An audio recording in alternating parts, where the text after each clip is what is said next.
What if improving your mobility didn't require finding an extra hour in your day?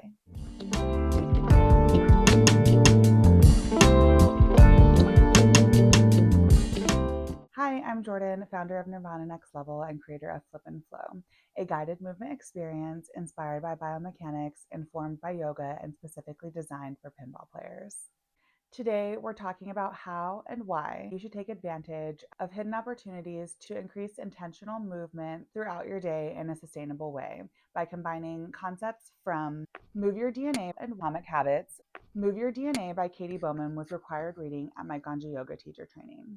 And the instructor has said that many of her grads claim this book changed their yoga practice and their life, which is exactly what happened to me. I don't know if I had even heard the word biomechanics before I started reading this book. Even the rudimentary awareness of how our bodies move presented in this book will change your perspective on life. Before we move on, let's clarify the definition of biomechanics. Biomechanics is the study of living things and how physical forces and motion influence their structures and functions. In the very first chapter of Move Your DNA, Katy highlights the connection between modern sedentary life and the rise in what were once known as affluent ailments in less than affluent regions.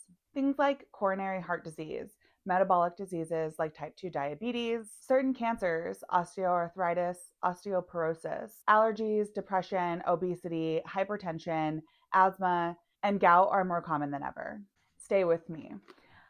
Our ancestors endured physical labor every day just to survive. They had to hunt and gather to ensure they had food and clean water. They had to physically build their own shelters with their own hands. Today, we can secure all these survival essentials from our smartphones without ever leaving the couch. With the basic survival essentials taken care of, we have a natural tendency to do as little as possible. We choose to have food delivered instead of cooking and cleaning. We choose to drive our cars instead of walking or biking. We choose to push groceries in a cart instead of carrying them on our backs. In our age of convenience, we choose the more convenient route because it requires less effort from us, typically in the form of movement. Because of this, Katy suggests replacing the title of affluent ailments with diseases of behavior. Diseases of behavior arise in situations where quality of life is poor, stress levels are elevated frequently, and the work performed by the body is unvarying. Unvarying movement includes any repetitive activity. Driving your car, doing physical labor, even your typical fitness class is unvarying movement. Our bodies adapt to whatever we repeatedly ask them to do. It's not about exercising more, it's about moving more and moving better. Some people believe that movement only counts if they go to the gym, attend an hour-long yoga class, or run miles in their weighted vest. In reality, these are exercises that fall under a much larger movement umbrella.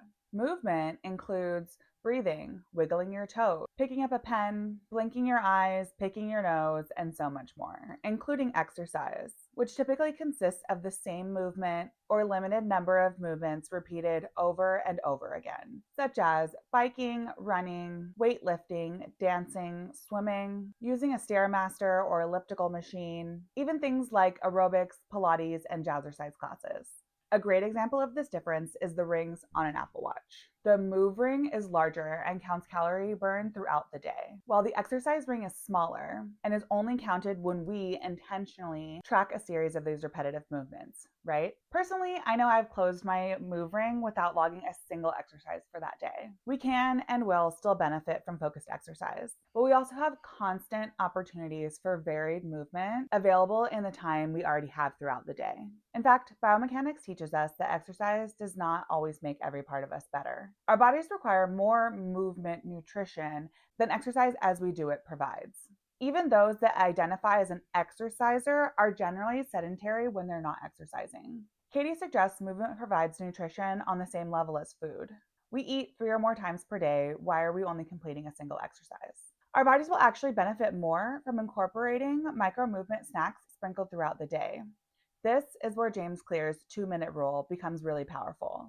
For those of you who have not read James Clear's Atomic Habits, which, side note, you totally should, the 2-minute concept suggests that any new habit should take less than 2 minutes to start. Read 1 page of a book, put on your workout clothes, write 1 sentence. Most people think there's some kind of Jedi mind trick taking place here. If I only read 1 page per day, it'll take me a whole year to finish a book. If I put on my workout clothes, I'm just going to end up watching TV or scrolling my phone in my workout clothes. But the goal isn't the 2-minute action. The goal is becoming the type of person who consistently completes the behavior. You read 1 page per day, you're a daily reader. In the long term, if you're already wearing your workout clothes, you might as well complete the workout. If you're already writing one sentence, you might as well write another, and so on. One of my favorite takeaways from this book is you can't improve on habits that don't exist. So starting a new habit only takes 30 seconds to 2 minutes. Then you scale up in a sustainable way. But that's a topic for another day. Today, we're talking about the 2-minute rule. Any habit should take less than 2 minutes to start. So instead of asking ourselves, when am I going to fit in that hour-long exercise? We should be asking ourselves, how can I move my body for 30 seconds right now? The movements do not need to be intense. Your body is the sum of repeated inputs. So every movement you make is a vote for future comfort or discomfort. If you do 30 seconds of movement 10 times a day, that's 5 minutes per day. That's 35 minutes per week, over 30 hours in a year. More importantly, you're interrupting sedentary patterns. You're teaching your body that varied movement is normal. This is where habit stacking is really going to help you level up. Motivation is unreliable. We have to build habits around inevitability. Attach that 2-minute action to something you're already doing. After I do X, I will do Y. Before you go to bed tonight, you're probably going to use the bathroom, drink some water, brush your teeth. So instead of staring at your phone while you're in the bathroom, can you do some wrist circles or shoulder rolls? Maybe you can practice calf raises while you're brushing your teeth. Once you've decided what to do and when to do it, the bigger challenge is remembering to actually do it. Atomic Habits teaches us that new habits need cues. Just like road signs can guide drivers, cues can guide our movement. There are several ways to implement clues, and you should experiment with different options until you discover what works best for you. This concept is part of the Make It Obvious section, so brainstorm some ways that you can make your intentions obvious. A super easy cue that you can implement right now is writing your intention on a Post-it that you can stick on your bathroom mirror. While I brush my teeth, I will do 10 calf raises. Super simple, specific, and obvious. Along those same lines, a place or a tool can be a cue. Can you do a few shoulder rolls before you exit your car after a long drive? Can you conveniently position your foam roller near the TV so that you're reminded of it every time you sit down to watch TV? You can also set a movement reminder on your phone. Call it something like, how are your shoulders feeling? Or maybe the discomfort in your shoulders is the cue itself. Your body is already giving reminders. Most of us have simply stopped listening. Another great tool is relying on community to be your cue. Maybe you can plan family movement breaks after dinner or when your kids get home from school. Check in with a friend or create movement challenges with a coworker. You don't need more time to move. You need more varied movement woven into the time you already have. If today's episode resonated with you, don't wait until tomorrow to start. Choose one daily anchor today, your next water refill, your next bathroom break, and give your body just 2 minutes of intentional movement. Can you pair that daily anchor with one micro movement over the next 7 days? Make it easy, keep it under 2 minutes, focus on consistency, not intensity.